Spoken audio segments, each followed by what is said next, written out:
He says the harvest truly is plenteous, and the laborers are few. Pray ye therefore to the Lord of the harvest that He'll send forth laborers.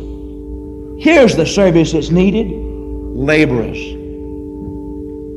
He didn't say pray and ask God to get the job done. He can do it all by... No, He said pray the Lord of the harvest to send forth the laborers. Men are needed. God needs men.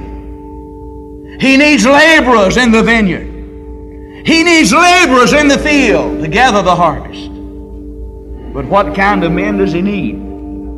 Laborers.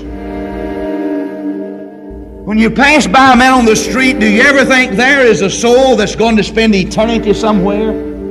10 million years from now, that man's going to be either in heaven or in hell. Do you think about that? Or you just see him as another fellow who will soon pass off the stage? Christ doesn't see like we see.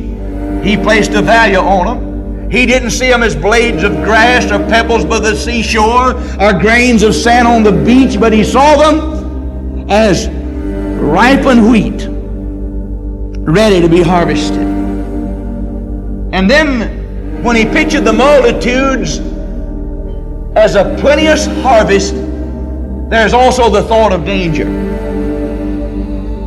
You see, when a field is ripe and it's ready to be harvested, there's a danger.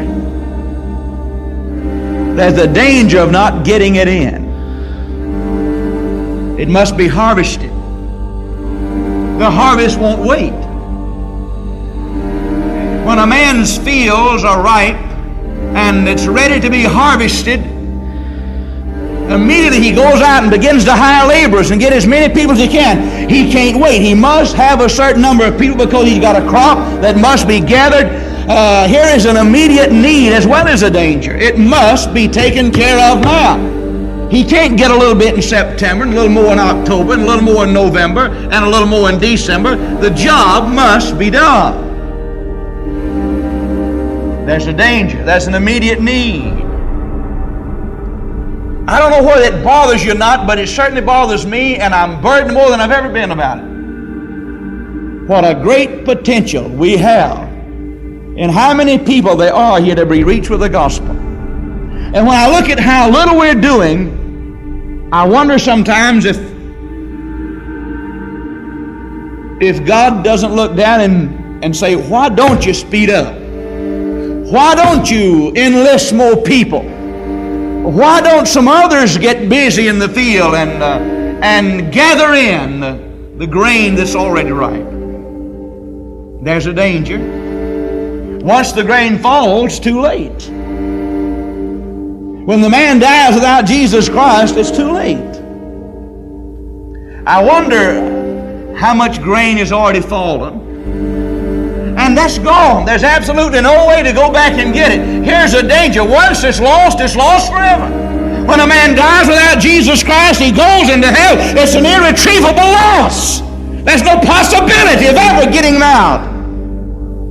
You see, there's an immediate need. There's a danger implied. Men are going to hell, and we seem to be unconcerned about it. Man has a hunger in his heart for God. He's built that way. There's a void in his heart. There's an aching in his heart that only Jesus Christ can satisfy, and man is willing to listen, but the problem is not with the harvest, but with the laborers. Oh, you said I went out and this fellow wouldn't get saved. Well, you quit, didn't you? You ought to have kept going. The harvest truly is plenteous. The masses are accessible. But we let the liquor crowd have it. We let the cigarette crowd have it. We let the dope crowd have it. And we're afraid to spend any money to reach multitudes.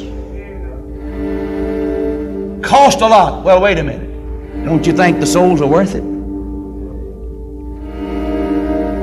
I'll never be satisfied standing in the edge of the field getting one grain occasionally.